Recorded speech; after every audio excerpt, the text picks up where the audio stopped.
Hey there, Locked On ACC fans. We're back in the new year. Sorry to be away for a couple of days, but I love being right. And I'm going to take a victory lap today about something I was very right about. We're going to talk about the Cam Ward sweepstakes being a no-winner sweepstakes and a look at the 12-team playoff coming up next year on today's episode of Locked On ACC.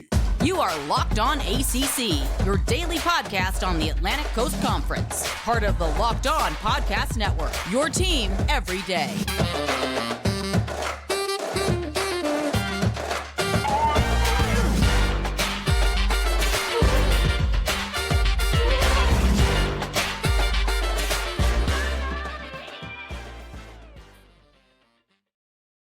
Hey there, ACC fans. I'm so glad to be back in the saddle. I'm so happy to be back with y'all again because me being able to do some Spice Talk, the top of the year, boy, I'm excited about it. But first, I got to tell you that today's episode is brought to you by FanDuel. Make every moment more right now. New customers get $150 in bonus bets with any winning $5 money line bet. That's $150 if your team wins. Visit FanDuel.com/locked on to get started. Now, folks, I bet y'all are wondering, what is Kenton so excited to be right about? What is Kenton so geeked up, so jazzed up to tell everybody he's right about? I told everyone when the playoffs were announced, Bama was not the same caliber of team as Michigan, and the only hope they had of keeping it close was Michigan absolutely pissing down their leg.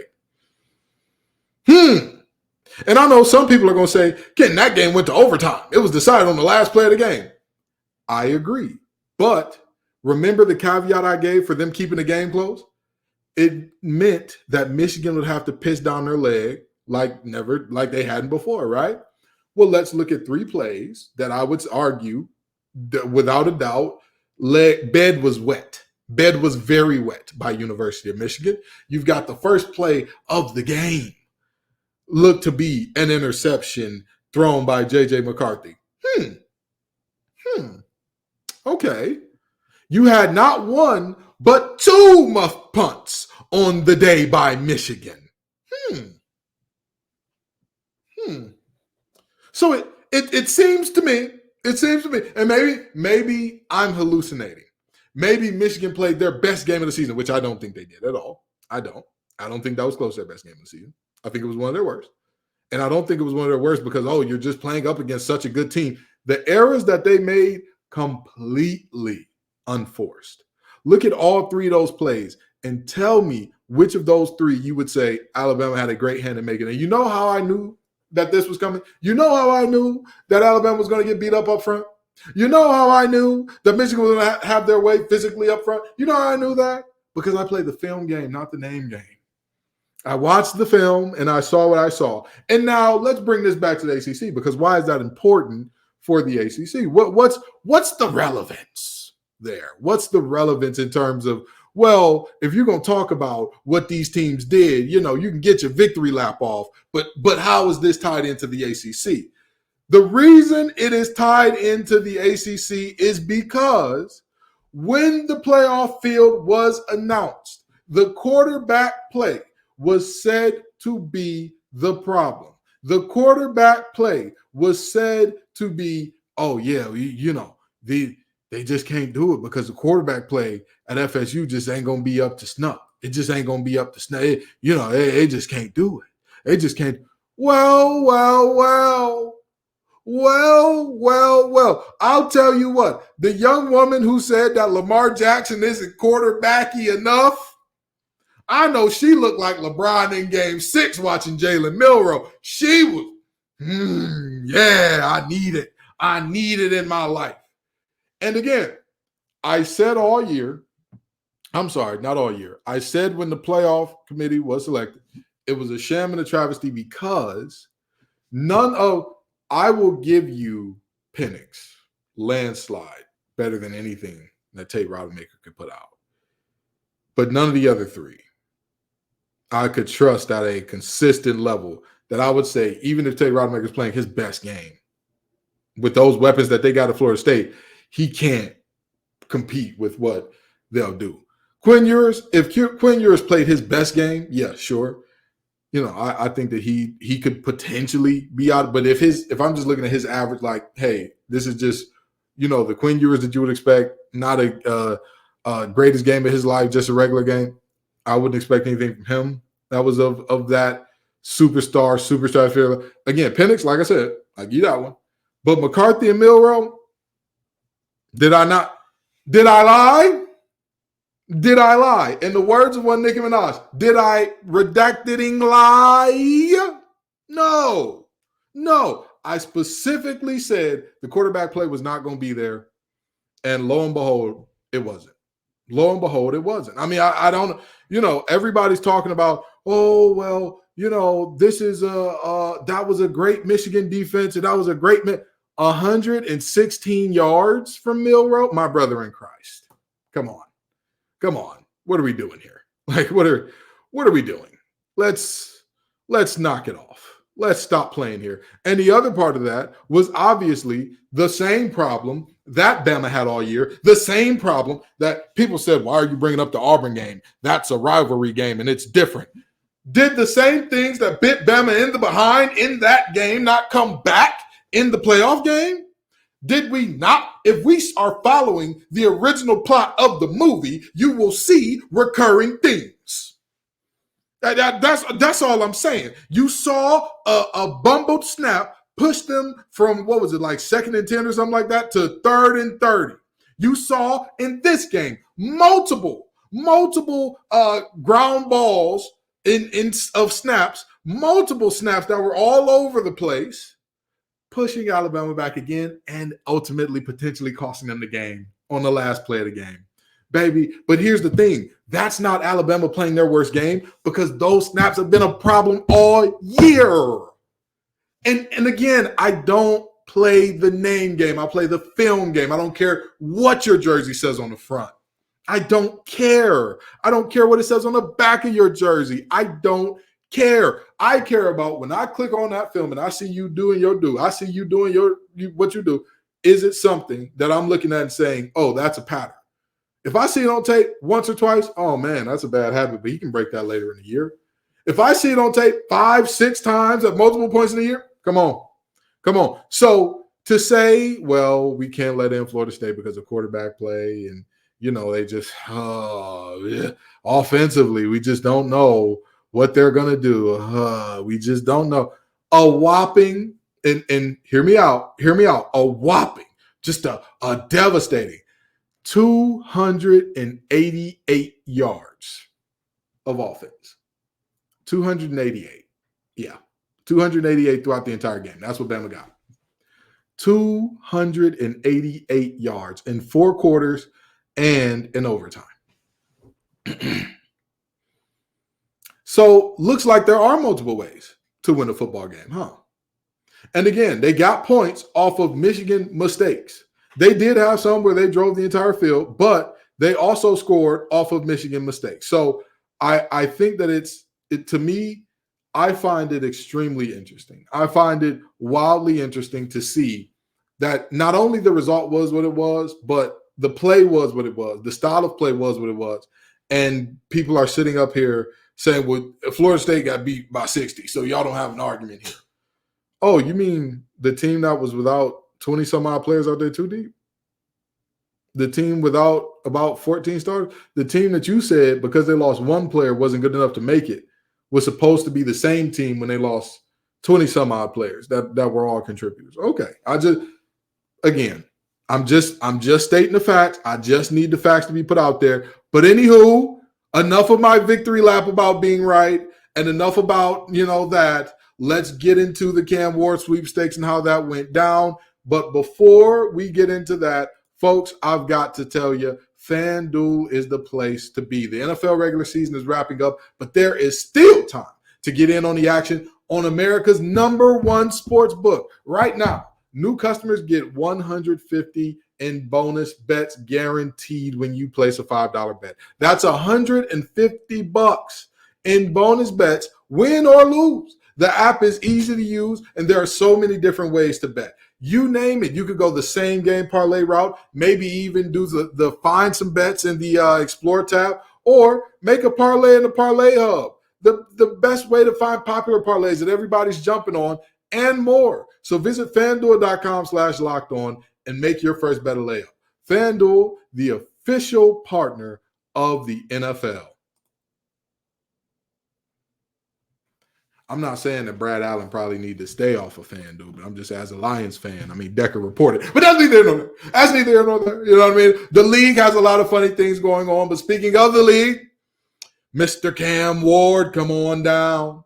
Because Florida State and Miami were in a battle. They were in a battle of all battles. They bought out all the stops. They bought out Rick Ross. They bought out the Lambos. They bought out a steak the size of my back. And if you ain't never seen me in person, baby, I got a big back, okay? I'm a big fella. I ain't gonna lie to you.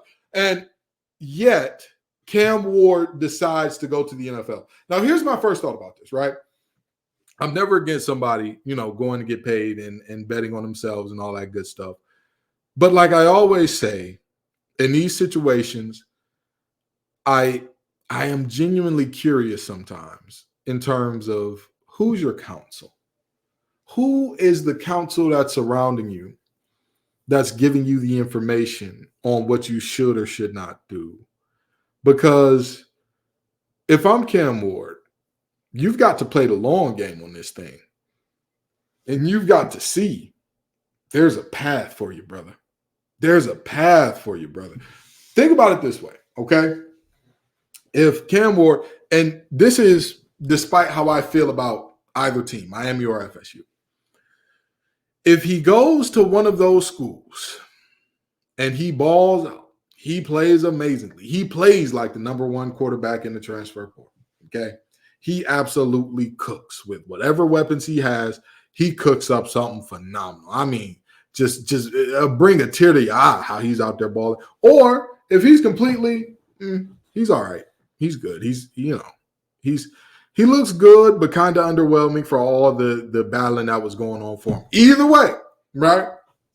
Look at who's coming out in the draft next year in the quarterback position. Look at the draft next year in the quarterback position. And I mean that very genuinely. How many dudes do you have coming out in the quarterback position next year? How many? How many guys do you have coming out in the quarterback position next year that teams are going to be salivating, that teams are licking their chops, that teams are wishing, oh, if he could come out a year sooner, oh, if he was younger, oh, if he didn't want to go back and win a natty, oh, I just need him in my life, as opposed to what he is looking at being up against this year. The numbers just don't really add up in my head. Again, we're not talking about, absolutely balling. We're talking about either way, baller's ball or just completely, he's serviceable. We're talking about just an objective look at a quarterback class this year that at the top is so stacked that people are looking at a Heisman winner saying, he's definitely not the first or second guy. And not a Heisman winner as in a guy who won it 2-3 years ago. The reigning Heisman winner. People are looking at him saying, there's Drake May, there's Caleb Williams, there's,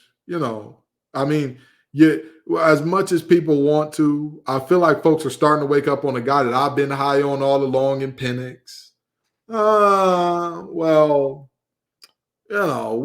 does Jaden really fall in that realm? That's what they're saying about him. Cam, you're not there. You're objectively, you're not in that group, brother. But if you come back next year, and here's the other thing about it, the quarterback thirst will always be real. There will always, I don't care what you say or how you say it. I can point to you countless amount of times where teams have skipped out on due diligence, where they have ignored red flags, where they have said, damn the torpedoes, where they have said, forget everything else. I only want a quarterback. I don't care what else my team needs.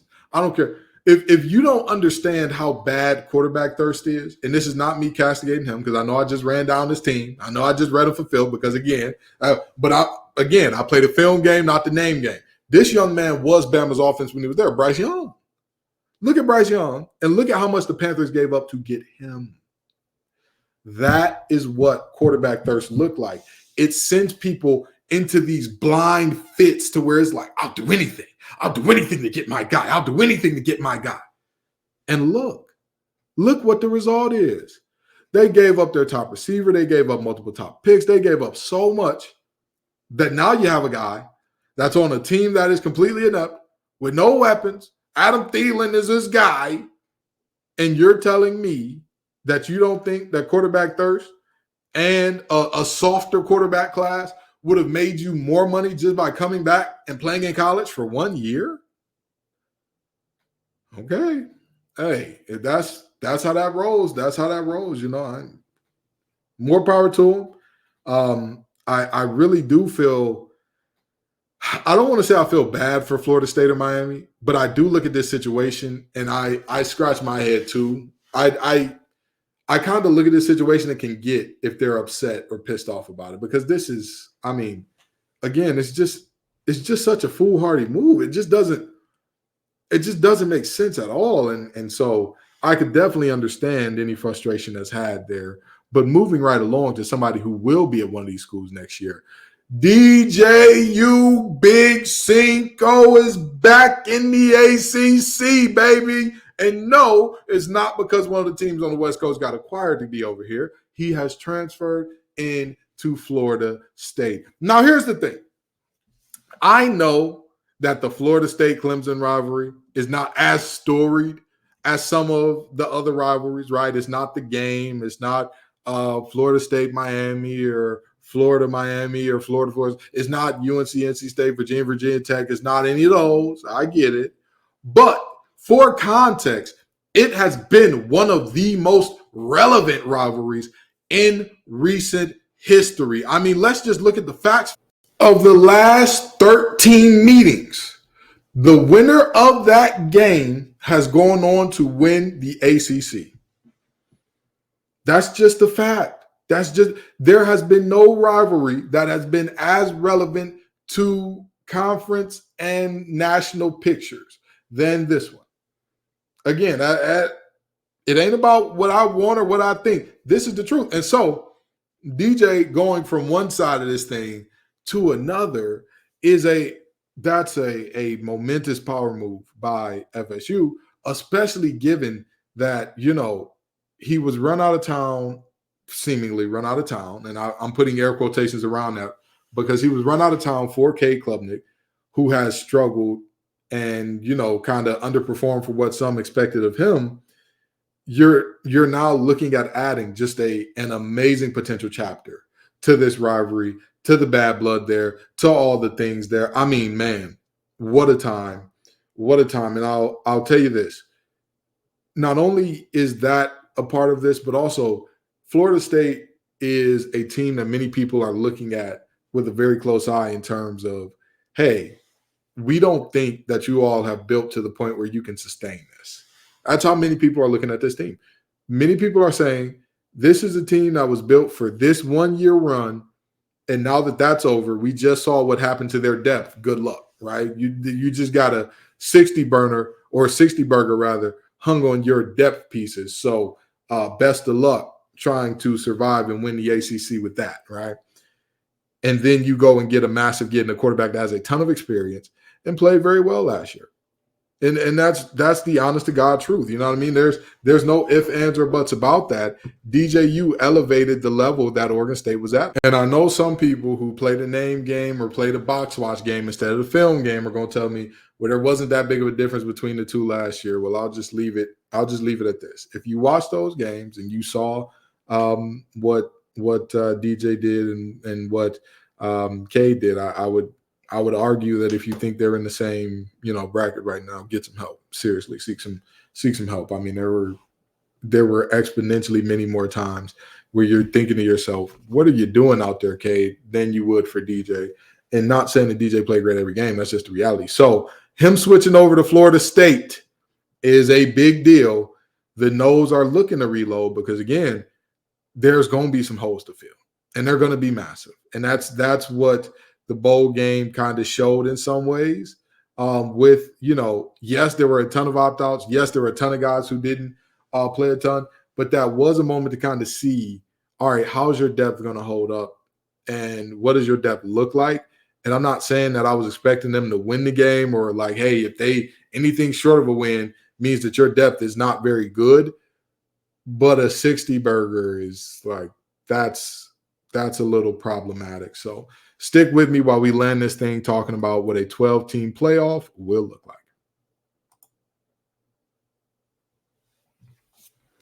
All righty, folks. I'm pretty much done with football talk for the year. Besides the recruiting, I'm done talking the actual on the field stuff for some time. But 12-team playoff coming up next year, and I think that in a 12-team playoff, what we're going to see next year, obviously, if that were the case this year, yes, Florida State wouldn't have got left out, but even beyond that, I don't think they would have been outside the top 4 seeds. Like, if you can leave, if you had a guarantee that, yeah, we're going to get in our teams, or let me not say our, well, actually, yeah, it is a little bit of, oh, yeah, there's a certain teams are just better and they're divine rightly born better type of deal going on, where context gets stripped away from all of SEC's wins and losses in bowl games. So you had that feeling of, SEC teams had to get in one way or another. And, if it's expanded to 12, now you can play the games on the field and decide what's going on there. And, I've always talked about the playoff needs to be 12 to 16 teams because all of the conferences need a shot at this thing. But I seriously look at the ACC and how we match up and stack up against that. And I say to myself, okay, this year, after the conference championship game, I'm fairly certain. Yeah, I know for a fact Louisville was outside of 12. So that would have meant that we would only have one representative this year. Coming into next year, you're seeing multiple teams that are going into next year extremely excited, extremely optimistic. Some fan bases that have been as cynical can be for decades about their program are now starting to build excitement and whatnot. And so I'm seeing if we can get in multiple, 1 or 2 lost teams, right? You're going to have a really tough time saying, hey, there are 2 1-loss teams in the ACC. One of them is the conference champion, obviously, and the other lost in the conference championship. Or, it's a 2-loss team, but they lost both times to the conference champion or something along those lines. You're going to have a hard time keeping that team out. And so I'm seeing a situation where in the first iteration of 12, I wouldn't be surprised to see the ACC get multiple teams in there. What would surprise me is if we got none. What is most realistic, what I think is going to happen, the champion goes and that's it. But we'll see. Based upon how the season ebbs and flows and whatnot, I reserve the right to change that. But for now, I think the most realistic look at a 12-team playoff and how it affects the ACC in the present, like what we have next year going forward, I think we've got one team that is, and I say one team by way of saying one team is going to be a conference champion ultimately. And I think that team is going to be the team to go. I'm not even sure who that team is going to be because every team that you look at in the conference right now, they have things you feel good about, but they also have things that you're very much like, I'm not sure. I'm not sure you can trust a team with Jack Plummer as its leader. I'm not sure. I'm not sure you can trust a Florida State team that, let's just be honest. This thing is going to look like it's stripped down to the studs because I don't think that they've quite reached that level to where it's year in, year out. This is sustained. This is who we are. This year felt like more of a one-off than a sustained. I could be wrong. I'll eat crow if I am wrong and they go undefeated again next year. I'll absolutely eat my crow there. You look at the NC State team, and many people are talking about, oh, they're a dark horse. They could, creep up on you. They got Grayson McCall. They got all these transfers. Defensively, you're losing one of the most underrated corners in the nation in Aiden White. You're losing the best defender in the nation in Peyton Wilson. How do you make up for that? UNC, you're losing your quarterback. You're losing all that. Virginia Tech, Drones is amazing. What are you going to help get them in terms of help? Drones and Tootin are amazing. Defensively, can you come up with the stops when necessary? Is that a thing that you can do? So, this is a situation where, objectively speaking, when you look around and you say, well, yeah, I'm sorry, I left out one of the perennial champs in Clemson. Clemson, can you trust Cade Klubnik? That is the big question. Can you trust Cade Klubnik? And what is going to be the answer for Shipley?